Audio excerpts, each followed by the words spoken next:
The TCR Series has journeyed east to begin its Asian tour in search of its second series champion. It's the Buriram International Circuit in northern Thailand that plays host to round 15 and 16. It's the second year that TCR have visited the Thai track, and in year one, it was the championship contenders who took the spoils. Pepe Oriola took victory in race one. It was my second victory of the year. It was the previous race of Macau, so it was a little bit more tense in the championship way. But yeah, I have good memories and I like this track. Race 2 victory went to Stefano Camini, who is the leader of this year's championship coming into Thailand. Yeah, I like Buriram. I won the last year with an injury leg and acne. And yeah, I hope to replicate this year again victory. 1 point behind Camini, Oriola arrived at the Buriram track limping. It was clear he was not in the greatest of health. Well, I think I was training and I didn't put my shoe because I'm a little bit lazy and it was so warm, it was summer and I just fell on the ground and came a little bit in my foot and it just hurt a little bit. I was 2 weeks in flip-flops because there was nothing broke, but still in the top of the foot was hurting when I was putting a shoe. So hope when tomorrow we put the racing shoe, it will be fine, and I will put foot cutter. I think was more for me last year, but I won the race. Also, if you are injured or not, you can do always a great result. Third in the series and always there in the races, James Nash is new to the track, so has some catching up to do. Yeah, the next 3 actually. Not been to those tracks, so it's a bit of simulator time, watching onboard videos. This one we're quite lucky we got an official test, so I get some time on the track on my own before qualifying. I'm gonna do my maximum, and what I really need is to stop to have these bad lucks. In the last 3 rounds, I just scored in race 1 or in race 2. So I hope to score in both races, even if it's not a first or second in one of them. At least 2 seconds to 2:30 will be better. Will be difficult with 30 kilos such as ballast, but I will do all my best to take my Volkswagen on the top of the podium. Missing this weekend due to illness, Michela Cerruti's car is in the pit lane, but sadly the Italian lady racer had to stay at home due to renal colic. Boosting the grid to 24 cars though, the largest of the year, TCR Thailand add 8 entries to the field, while Subaru also make a return after debuting at the start of the season in Bahrain and Estoril. They have 3 points on the table. We decided to stop participating because it was more useful to stay at home and to improve the car with tests at home, as we did. Now we have a complete new chassis, it's a new car. We did change, starting from the ECU, we passed to the Motec M1. Then we got the paddle shift control, we didn't have it before on the old car. And on the engine, we swapped, especially for the Asian market, the intercooler from the top of the engine to the front, because on the top we couldn't reach cold enough to work good with the engine. And then we did a lot of work with the suspension. All the suspensions, in fact we do have an engineer from Day in Japan here assisting us, and I think so far we are happy.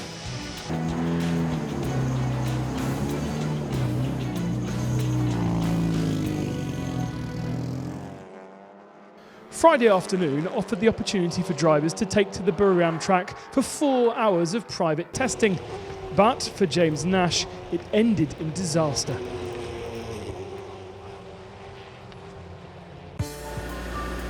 This accident causing huge damage to the rear end.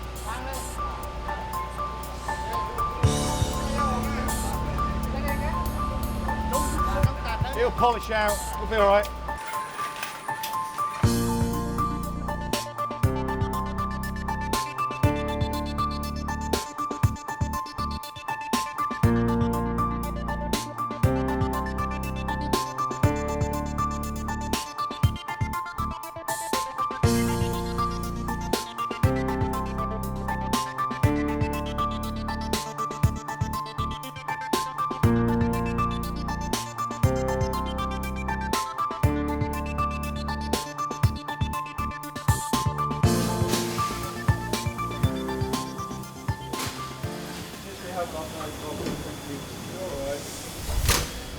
Qualifying took place under increasingly sunny skies, with the 24 TCR machines ready to fight it out to establish the grid for race 1 and race 2. 33 degrees of ambient temperature with increasing humidity. It would be tough, hot work. One of the fittest drivers, Gianni Morbidelli, established the early benchmark, the Honda looking very happy in the heat. The Volkswagen less so, David Kajaya pulling off with a car failure, having just entered into the top 10. I make only one lap, and during the second lap my drive shaft was broken, and we can't reach Q2. His teammate Mung Kong hadn't even made it out in the session, an engine issue with his Golf. The only TCR Thailand driver to qualify into Q2 was a super competitive Kusari, who's been racing in Europe in single-seaters this season and showed his form. But the session was punctuated by a big spin for Rafael Galliana. This brought out the yellow flags, but didn't stop the lone Alfa Romeo of Peter Fullin to sneak into the top 12 in the dying seconds and into Q2. Once again in Q2, it was Morbidelli who set the benchmark, a 1:43.8, a competitive time, but beaten soon after by the Volkswagen Golf of Jean-Carl Vernet. He and Camini tripped over each other a lap later and therefore couldn't improve further. Morbidelli did improve, but Pepe Oriola's second lap was 1,000th of a second faster than Morbidelli, and therefore he claimed pole, his first of the year. Tim told me in the radio that it was really close. Really happy because I also been really close a lot of times being second this year, I think like 3 or 4 times, so really happy to get my first pole position in one of the most important moments in the year when we are more than half away of the championship. Time to focus then on round 15 of the championship at the Buriram International Circuit. And this is the grid. Oriola, Morbidelli on the front row, Vernet, Camini, all Volkswagen second row, Hommela and Nash, Borkovic, and then the first of the TCR Thailand drivers, Kusari, the only man into the top 12. Afanasiev, Grashov, Tassi, Fullin, Kajaya, Jack Lemvard, Iritapong, and Galliana in 16th spot for West Coast Racing. Rafael Galliana making a return to the TCR International Series here. And then some of the TCR Thailand drivers a bit further back. Watch the lights, Formula One styly. When they go off, we are racing now. Who's got the better start? It's a slow start mid-pack there. Gianni Morbidelli's made a slow start. Looks like Oriola's made a great start. Nash has made a good start as well. Nash moves himself up into third position perhaps as he goes around the outside of one of the Leopard cars. Very, very busy in the middle pack with the Alfa Romeo and the Subaru running a little bit wide as they shoot themselves down to turn 3. Oriola's got a very healthy margin to Morbidelli. Then Nash in third position. Then it's the 2 Leopard cars going side by side. Vernet and Camini. I think that might be Camini up the inside of Vernet. Then a little bit of a gap to a few of the B3 racing cars. It's got a bit messy down at the hairpin as everyone's trying to outbreak each other. It's Kusari who's moved up. So Kusari is up into, is that 4th, 5th position? Oriola crosses the beam, leading the first lap, and is that Sergei Afanasiev heading to the pits or just going very, very wide? No, a couple of drivers going very, very wide at the exit, and they're going 3 wide then down the straight. Afanasiev going to lose a position to Ed on the inside, and Attila Tassi's there as well. How do they all manage to fit through without contact? Grashov behind them, watching and waiting for the chaos to ensue, and now they go 3 wide further back. Afanasiev being shuffled down. And is that David Kajaya making up some positions? I think it may be. Still Iritapong on the inside, Tassi on the outside. And surely it's Iritapong's corner now. I'm just going to ease him off onto the curb. Still leaves him a bit of room. He leaves him a lot of room. Needs to be a bit more aggressive than that. And they're still side by side. Tassi will now have the inside line. He's going to have to be brave here because it's a very, very, very fast left-hand turn. Still side by side. Tassi has the inside line. Afanasiev dives to the inside. And Iritapong gives him space, runs wide, and may even lose another spot to David Kajaya. He does. Great, respected racing. Now Afanasiev off. Oh, and Kazhaya, I think there was no intention there. Kazhaya just came to the inside because Afanasiev was wide. A little bit of contact. That's one of the main overtaking opportunities. The next one coming up, if you can get a nice run through turn 4, you can dive bomb into turn 5. Oh, he goes for the inside at turn 4. That's not advisable. Maybe that's put off Homola. Homola has a wiggle, 4 wheels off. You see Fullin being much more behaved. Whoa, but then runs very wide, very deep, and that is a puncture? I don't know whether that's a puncture or whether that's simply a big mistake. Bit of a flash of the lights from Venet, kind of saying I'm coming through, but doesn't have the confidence to chuck it down the inside. It's weird, the racing line there, because this corner is such a... Oh, he runs wide. Kamini runs wide, and I think that was a change of position. Look further back. Kamini on the inside. He ran wide on the exit of the hairpin to invite Jean-Carl Venet to the outside line. They go side by side through turn 4. Venet's still there. Oh, and he's got the momentum around the outside, but now Stefano Kamini has the inside line for 5. Great racing, respectful racing between the two of them. And maybe a little bit of an overlap. Please don't hit each other. Fabio Barro will not like that. On as even then. Oh, is that Morbidelli behind? Yes, Morbidelli's behind Nash. Change for second position. Nash has somehow passed Morbidelli, I think maybe into turn 5 as we were watching the two Leopard cars side by side. What's this we're seeing? Grant round the outside of Galliana, Paritat on the inside. Oh, dearie me, bouncing off each other. They're having great fun further back there. That would have been for 18th spot. There they are. Is this the replay? No, this is back to real life then. Nico Grashov comes into the pits. And here is the Subaru. Limping back to the pits, but for some bizarre reason, Ferreira decided to park it up. And we're hearing from the pit lane that the Subaru is still suffering with engine temperature problems, and that will be a real frustration for the team because they thought that moving that intercooler would help them. It's not as hot as it could be. Oh no! Peter Fullin badly into the wall.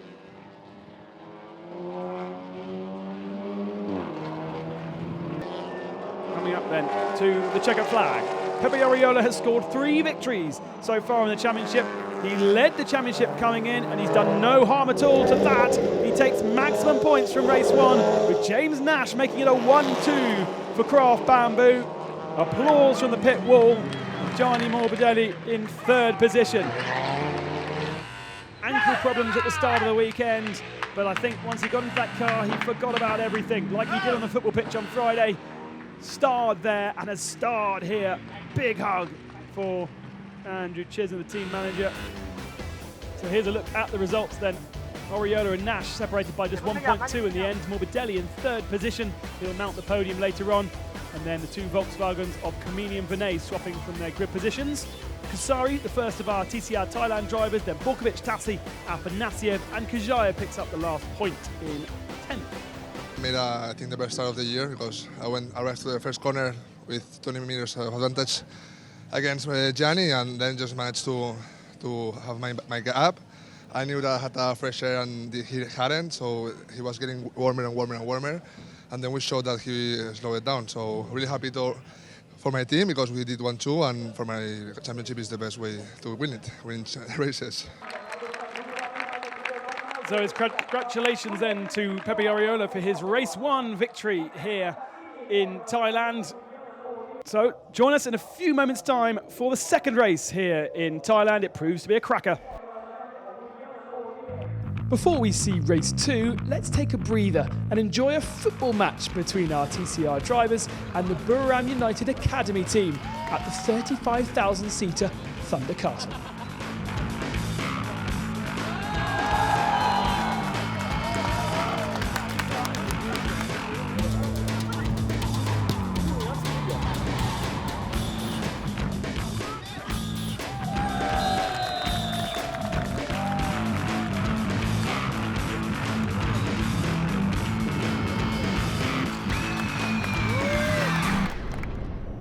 Buddha of Buriram sitting overlooking the Buriram International Circuit ahead of round 16 of the championship. 22 cars on the grid, the reverse top 10 with Mikhail Grashov on the pole position. Alongside him on the front row, Sergei Afanasyev, maybe his opportunity to score his very first victory in 2 years in this championship. What about the Thai driver Kusari in third? Very, very strong in front of Borkovic. Nash and Homela, Kamini and Vinay on row 4. And then the front row from the first race, Morbidelli and Oriola. Tassi Fulin will not start in 12th after his crash. Kajaya, Iritipong, Galiana and Alexander Mies will start in 16th place. Then Leiksonen and the Subaru of Ferreira also missing from this second encounter. And Nachak, Grant, Paratat, Cheng. Munkong made a great start in race 1 from 23rd up to 15th. And Jack Lemvard will start at the back of the field after breaking park Fermi regulations. The lights will illuminate. 5-second board is hung out. And when the lights go out again, we'll be racing here in Thailand. Who's got a good start then?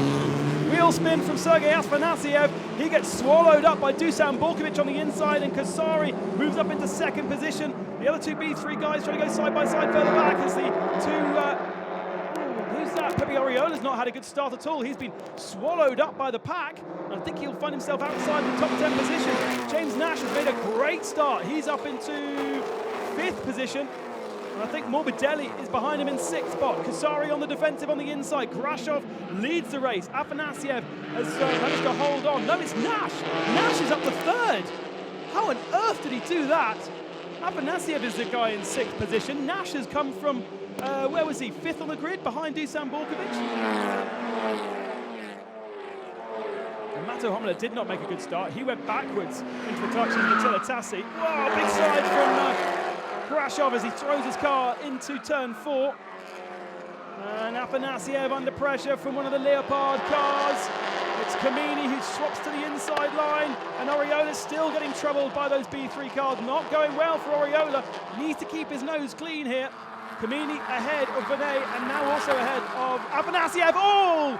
Big into the wall for Gianni Morbidelli. I wonder whether he was helped out at all. He comes back into the chasing pack. Everyone just about manages to clear him. But I think we're going to have a safety car.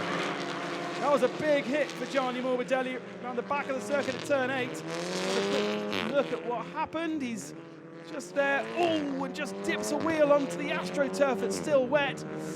That sends him hard into the Armco barrier. Oriola's got a puncture, left front puncture. That is why he fell to the back of the field. Thankfully, a good opportunity for Oriola to come into the pits and not lose too much time, but clearly that had happened at the very end of the lap. Right, who's going to make the best of starts then? Grashov has made the jump already. He's got plenty of room. Where's Kasari gone? Kasari's in another planet. James Nash is going to easily gobble him up, surely. And then Borkovic in 4th has got Kamini for company. Kamini looks to the inside, zigzagging left to right to try and distract Dusan, but Dusan's a wisey old fox. He won't be distracted by that. What can James do here? Looks to the outside, now to the inside, and Kasari's been scared off by that. He was going for the inside line, then saw James was there and almost turned left away from the apex, so James has made the move. Up into second place then for Nasha. Second in race 1, and now second in race 2. It does mean success ballast, of course, for Singapore, but it also means a great haul of points. Still got 11 laps to go. Borkovic kind of in the middle of the road here. He's normally pretty good on the brakes, but there he's made a little bit of an error. Kamini was later, and Borkovic has just muscled him off the racing line. Kamini giving Borkovic a wave. Come on, focus forward. Let's stop pissing around here. Let's go forward and try and attack Kasari. We don't want to be fighting with each other. Classic karting move. Overtakes someone and then said, look forward. Stop looking at me. Let's stop fighting. Let's attack Kasari for the podium. Running a bit wide, opens the door. Grashov defending from Nash. You know that Nash's pace is so much slower. There's no space there, Jay. Oh, there is space. He finds a way through. Great stuff from James Nash. How did he do that? He was later on the brakes. He sort of had to commit. Otherwise, he was going to run at the back of Grashov. And then for some reason, Grashov sort of almost gave him room, I think. Realized he had to give it up. And now Kasari's looking to try and find a way through. What's this? Whoa, big old slide from Rafael Galliana. Wow, and the car flicks back down to the hairpin at turn 3. Honda cocks his wheel, and a little bit of contact between him and Camini. Goes wide, and Vinet takes 2. They both run deep, so they're both on the limit, and now Vinet is saying, no, don't have the inside line. But he's still, Camini's held on. Harsh but fair from Jean-Carl Vinet. And I think Camini's going to hold on to that inside line. 4-second Casari's trying to make it 3. And now coming into the braking zone at 5. Casari a little bit later. Vinet down the inside of Camini. Casari's going to follow through, but he can't because Borkovic is there. Bit of contact between the two of them. Oh, now 3 wide. Oh no, and Borkovic muscles his way through and pushes Vinet wide. No love lost between those drivers. Vinet wildly enters the circuit and puts David Kajaya off, so he has to go super, super wide as well. Casari still looking down the inside of Camini. Borkovic with a big, big slide, and surely Camini can take the inside line now. But Borkovic shuts the door on him. Vinet down the inside of both those cars. Here's the overlap between Borkovic and... Borkovic and Camini. Side by side. Oh, come on, Dusan. Can't do that. Surely that's advantage by exceeding track limits. And Casari's back up the inside line of Borkovic. And they're still side by side. And now Borkovic looks down the inside again, and that's going to muscle Casari wide. That's going to open the door for Camini again. This is wonderful. I don't know where to look because Jean-Carl Vinet dive-bombed Kajaya and Tassi. I thought he'd made the move stick, but he's fallen back behind the two of them now. And this is all, by the way, for 3rd position, because don't forget that Grashov is ahead. Tassi down the inside of Kajaya, muscles him wide. Probably will take past Casari as well. Borkovic then, 3rd position. Camini 4th. Breathing space between those two and Casari now. Then, Casari super wide, and I think, is that Sergei Afanasiev behind him trying to muscle his way through? Was there contact? He's got himself past David Kajaya, and side by side with Tassi and Casari now as they come towards turn 4. I'm going to look out the window because the TV pictures can't get them all in. It's side by side between Tassi and Casari. Tassi around the outside of Casari. Kajaya around the outside of Afanasiev. They both run super, super, super wide. Side by side again, Tassi, Casari and Jean-Carl Vinet. He won't know where to look now, and David Kajaya wants a piece of the action. He goes to the outside. We're 3 wide, nearly 4 wide going into turn 3. Casari on the inside line. Oh, what a move from David Kajaya! Takes 3 of them and no contact. Oh, more contact between Tassi and Jean-Carl Vinet. Oh, and Casari now has the momentum to try and find an overlap as they come to turn 4. There's no way these guys are all going to finish. Surely something's going to pop. Casari looks to the inside, and that would just be stupid. So he backs out of it, and still side by side between Jean-Carl Vinet and Tassi, but Tassi's on the dirty stuff. He's going to be wide. That's going to invite Casari down the inside, but not quite close enough this time through. Hang on, so what does that mean now? David Kajaya is up into 5th? Oh, Afanasiev dive bombs Casari. More contact. And Iritapong's in there, and Munkong's in there. More contact between the two of them. Oh no! Tassi super late on the brakes. Vinet goes wide. That will allow Sergei Afanasiev up the inside, perhaps. Maybe a little bit of an overlap, but Vinet will have the inside line for 4, so unless Afanasiev has got a lot of momentum, actually he might lose a position here because Casari is going to fill that hole. Casari's got more momentum, both of them. He overlaps with Jean-Carl Vinet, and I think he's going to go up the inside of at least one of them. He does. But on the switchback, Vinet down the inside again, bit of contact going into the braking zone because Casari tries to shut the door that can't be shut. Vinet's already there and claims the position back again. Here is James Nash coming towards the line to take his 2nd victory of the season. The checkered flag flies for a relatively simple drive and an amazing start from James Nash. Almost maximum points for him for the weekend, a 2nd and a 1st. Grashov picks up a podium for 2nd position. Borkovic will be on the podium in 3rd. That's one of his best results of the whole year, would you believe? Confirmation of the result. Nash, Grashov and Borkovic will be on the podium. Amazing, amazing race between Kajaya, Camini, Tassi, Afanasiev, Vinet, Casari, and Homler picks up a last point in 10th position. when I hit the wall in Friday, I didn't think we'd get back out, but I mean, to be able to win and have a second this weekend, absolutely incredible.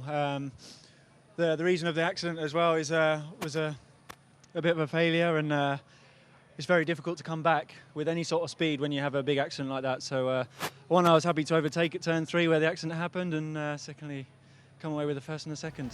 Nash back in the lead of the championship, ahead of Oriola by 7. Camini in 3rd position, 10 down. And those are your 3, I think, for the championship. Venet, 41 back. Morbidelli didn't score after his horrible accident. And then Hommler stays in 6th, but only picks up 1 solitary point. And now time to get the Pommery spraying. And this time it seems to be spraying a little bit better. Well, the whole weekend here in Thailand has been absolutely awesome. Join us in a few weekends' time, where we'll be supporting the Formula 1 in Singapore with a night race. See you then.